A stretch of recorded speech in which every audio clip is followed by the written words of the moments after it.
When Paramount Animation revealed the trailers for the new Smurfs movie, everybody knew it was going to be a bomb. From the reveal of Rihanna casting as Smurfette, claiming that it's another ripoff of Trolls, and they predicted that it will be a bomb because they decided to release it during this year's summer blockbuster films. The Smurfs is one of the most iconic franchises that started with the Peyo comics and the Hanna-Barbera cartoons, but Hollywood doesn't know how to adapt them into a movie. The first two Sony live-action Smurfs movies were a big disaster despite the first one made a lot of money, but thankfully the sequel didn't make a lot of money, which leads to Sony trying to make an animated reboot to the franchise with The Lost Village, but that movie didn't become as successful as they think it would be.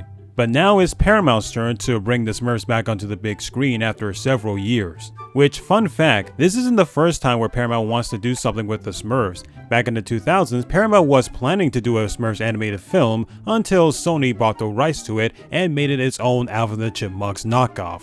But after 3 Sony Smurfs movies bombed, Peyo sold the rights to the Smurfs to Paramount, and now they got a 2021 cartoon series that came out on Nickelodeon, and finally they got their own animated Smurfs movie. But like I said in my trailer thoughts video, I knew that this movie was not going to be a big hit, but unfortunately, I had to watch this movie just for the sake of it. So I went to see the movie. There were 2 families and a group of young adults or teenagers, I don't know, I can't tell their age.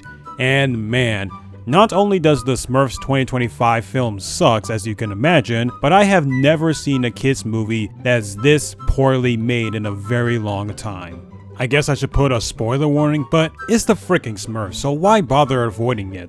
If you do, then there's your warning, I guess. Oh, and don't forget to give this video a like and subscribe to my channel. Now, at first from the advertisement, we all thought that Smurfette was going to be the main protagonist in this movie. Well, that was a lie. The real main character in this movie is a Smurf named No Name, while Smurfette is the secondary character. And No Name Smurf is voiced by James Corden. It's dumb enough that they casted a pop star who barely had any experience in movies. They just had to bring the most douchebag British actor. So basically, they just used Rihanna for marketing to convince people to go see this movie. I wouldn't be surprised if she's also involved with it since she is also in charge of the movie's soundtrack. But that's not the biggest problem with this movie. No, the big problem with this movie is that everything from the plot, the writing, and pretty much everything is beyond sloppy. Even for a kids movie, I never thought this movie had this amount of low bar effort. Not only is the story about James Corden's Smurf struggling to find his personality and purpose, since each of the other Smurfs have their distinct traits, but I also realized that the story is pretty much a ripoff of the previous Smurfs movie, The Lost Village. I mean, stop me if you heard this one before. It's about this main character who doesn't know his/her purpose until they discover something new and magical that becomes a plot device, so the main protagonist and his/her friends go on a journey to find that magical plot device, while the villain is after the plot device, and the protagonists realize they are what they are, so the protagonists use their special abilities to stop the villain and save the day. Despite that it feels the same as The Lost Village, at least this one wants to be its own thing. But that still doesn't make it slightly better. Not only the story is a complete mess, but it's also very confusing because they crammed in so many ideas that I can't wrap my head around. The story's conflict revolves around these group of wizards who have these magical books that can wipe away anything that's good and kind and happiness so they can take over the world. But one magical book escapes and heads to Smurf's village. Meanwhile, James Corden's Smurf finds out he has magical powers that caught the attention of Gargamel's brother, Rosamel. So he captures Papa Smurf, and the rest of the Smurfs go on a quest to stop Rosamel and rescue Papa with the help of his brother Ken, who later we discovered that both Ken and Papa are part of the Smurfs Guardians thing, and they lost their third brother. It's like they were trying to create some sort of Smurfs lore, which I find it hilarious because lore is the last thing on my mind whenever I think of the Smurfs. The writing is very inconsistent. Like 98% of this movie has a bunch of stuff that doesn't make any sense. Like once when the Smurfs get sent to the real world, Smurfette apparently knows Paris because they just wanted to reference the comics since it originated from France. And she even said that she doesn't know how. Another example is Rosamel's castle is also in the real world apparently, but what's really confusing is that all the characters and the inside of the castle are animated. Yes, even the human characters such as Gargamel, Rosamel, and everyone else in the castle are animated too. This shows how lazy the filmmakers are, even if they wanted to rebrand the franchise. Speaking of the live action, they didn't do anything with it. And from the trailer, I was expecting it to be a Spider-Verse knockoff, but they didn't use the idea of the Smurfs going through multiple universes until the climax. Instead, it ends up becoming a generic film that has no idea what it's supposed to be. Other than trying to copy Spider-Verse, except they barely do it, they were desperate to make this movie to be the next Trolls. Literally, the movie starts out with a dance party and ends with a dance party. I don't get why studios still want to cash in the success of Trolls despite the franchise being almost 10 years old. Since Rihanna is in charge of the soundtrack, does this mean that the film itself is a musical?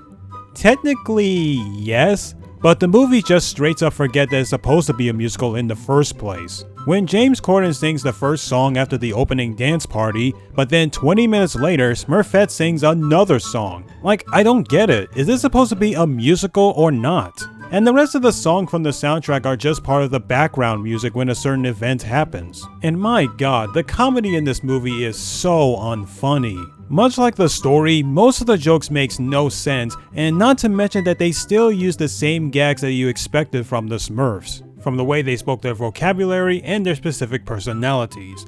Like Grouchy being grouchy, Brainy is the smart one, Worry Smurf worries a lot, and the brief of the background Smurfs doing useless gags, like Blurry Vision and Camouflage Smurf. It's really obnoxious that these new movies keep coming up with these new Smurf characters with stupid gag personalities. And thank goodness that the influencer Smurf decided not to join in on the journey. Smash that subscribe button! Buddy, you are not an influencer. You are a content farmer Smurf, and you deserve to be cancelled. You know how most recent Disney movies has a lot of modern talk? Well, this movie has a couple of them along with forced pop cultural references. Rosamel mentions podcasts, computers. There's one point where the wizards are chatting with him in Zoom, and one of them had their microphone muted. It's just like the first live action film where they interacted with Google and Guitar Hero. Oh, or how about the sound effects Smurf? We all know what his personality is, and we just love to hear him making unnecessary sounds. Granted, there are rare moments in the comedy that I do find a bit funny. I like the one part at the end of the movie that gives me a huge laugh is when James Corden Smurf and Smurfette are thinking of a name, and they thought about naming him based on a swear word. Yes, the Smurfs frigging swear in a kids movie. I guess Puss in Boots: The Last Wish taught them that censor sound effects will keep the PG rating intact. You're all a bunch of knuckle-dragging, honey-scrounging, grub oafish munching, mangy nugget.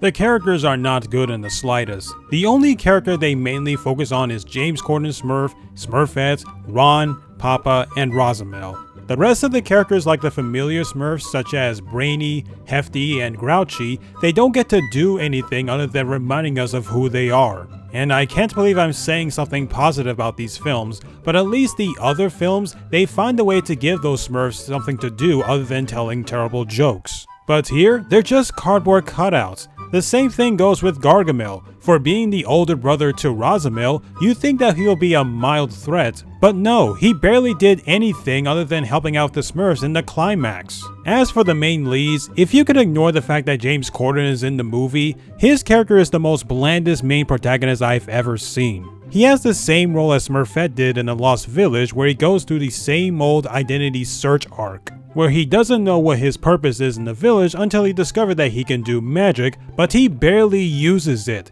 He doesn't do any training on how to use it, and he doesn't use it to solve any situation. Rihanna as Smurfette is exactly what everyone expected when she revealed that she's playing the character. This Smurfette is the most blandest one, even more than the live action version. The only personality that you get from her is that she's the supportive friend to No Name Smurf. Also, this is the fourth time that they explain her backstory, and I am sick and tired of it. I never watched the cartoon and I never read the comics, but I'm pretty sure even the kids know about her backstory when they watch the Nickelodeon cartoon. In fact, the movie kind of forgets that exposition when Rosamel showed her the memories of what she used to be, and she's completely shocked at it and feels like it was all her fault when the Smurfs gets captured by Rosamel off screen. You see what I mean, how inconsistent this whole thing is? Papa Smurf also barely do anything in the movie since he's been captured by Rosamel, and all the quote-unquote lore about him and his brothers being a Smurf guardians or whatever, it comes off as predictable when we learn what happened to his brothers. As for the new characters, they're there to either progress the story or just have no point of being in the movie.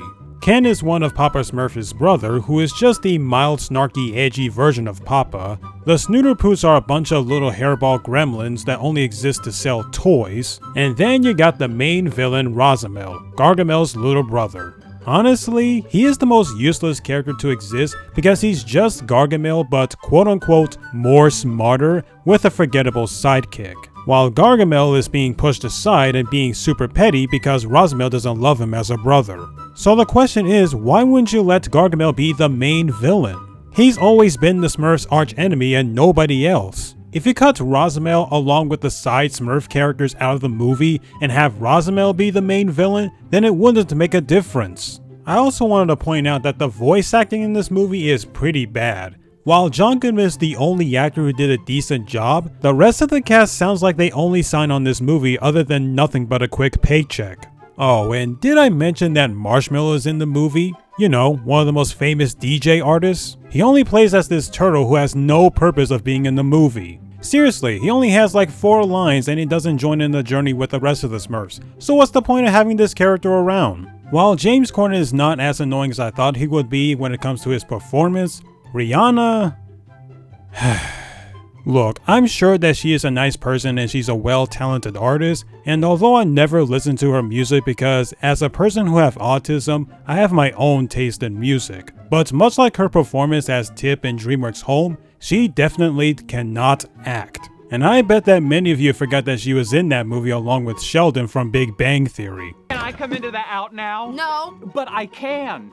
You are just having to take away the piece of wood. And like I said in the trailer video, you only hear Rihanna's voice coming out of Smurfette's mouth, and she could have even tried of playing the character than playing as herself. At least in the Trolls franchise, Justin Timberlake actually had an experience with acting while having a singing career. Rihanna, on the other hand, she didn't even try to bring this character's voice to life. And finally you got the animation, which is also not very good. I will give Paramount Animation credit that they tried to capture the comic's art style by using cel shaded on the character models to give it a 2D comic aesthetic. And some of the wide shots are actually pretty decent. But most of the animation is just unappealing and very cheap. When the Smurfs go into the real world, they look like video game characters with no shading and lighting. And for a $58 million budget movie, they didn't put that much creativity with the visuals. There are some ideas with the animation that sounds interesting, like the thought bubbles, but they feel so gimmicky and they only used as a reference to the comics and visual gags. The most creative aspect they did with the animation is in the climax, where the characters go through multiple dimensions, with each of them having a different art style. The scene where they go to the anime universe, even though I'm not really an anime person, but I found it to be the best scene and the second most hilarious thing out of the entire movie. Because that will be the perfect way to make the Smurfs more modern and hip for the kids. All in all, the Smurfs 2025 animated movie is unsurprisingly a waste of time to rebrand the Smurfs. It didn't work 3 times, so why does Paramount think that they could make it better? The story is a mess, it has no focus, is completely inconsistent, the animation is super cheap, the characters are either annoying and pointless, and everything about this movie is beyond lazy.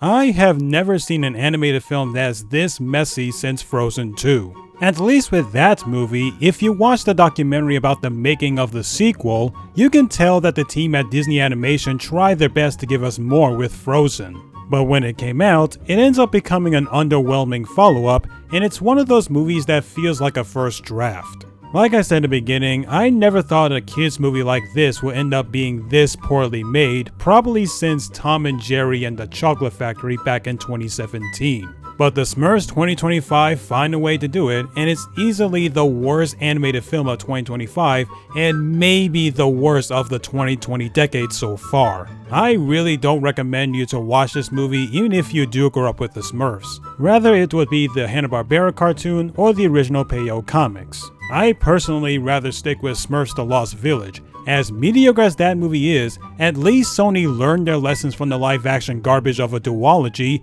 and tried to adapt the comics. I guess it's fine to show it to your kids, but I'm not sure even if they wanted to see this movie, and quite frankly, I'm not even sure if they were interested in seeing the 2021 Nickelodeon cartoon. No surprise, this movie deserves the Dark Star medal. And let's hope and pray that Hollywood will learn that these blue gremlins will never work as a movie franchise ever again. By the way, before the movie began, there was a SpongeBob short called Order Up. At first I thought it was going to be your typical current SpongeBob short, but I noticed something different.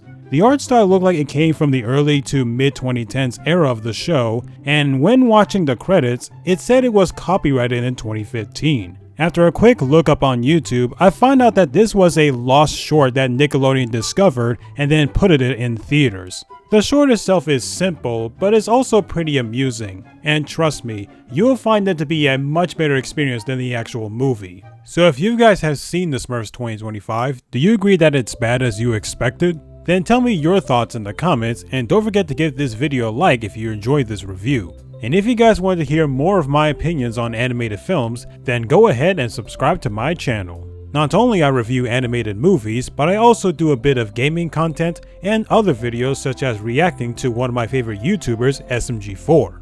And trust me, my content is way better than the influencer Smurfs content. Oh, and in case if any of you haven't seen any of my recent community posts, a few weeks ago, I just reached over 600 subscribers. So thank you to all who discovered my channel and actually enjoy some of my content. I'm still focusing on improving my content and the quality of these videos, especially reviewing animated films. I've been a YouTuber for almost 10 years, and ever since the pandemic, I've been mostly trying to put my video editing skills to the test. With that being said, thank you so much for watching, and I'll see you all next time.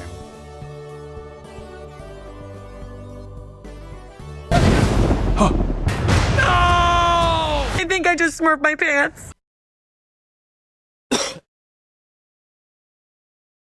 Ah!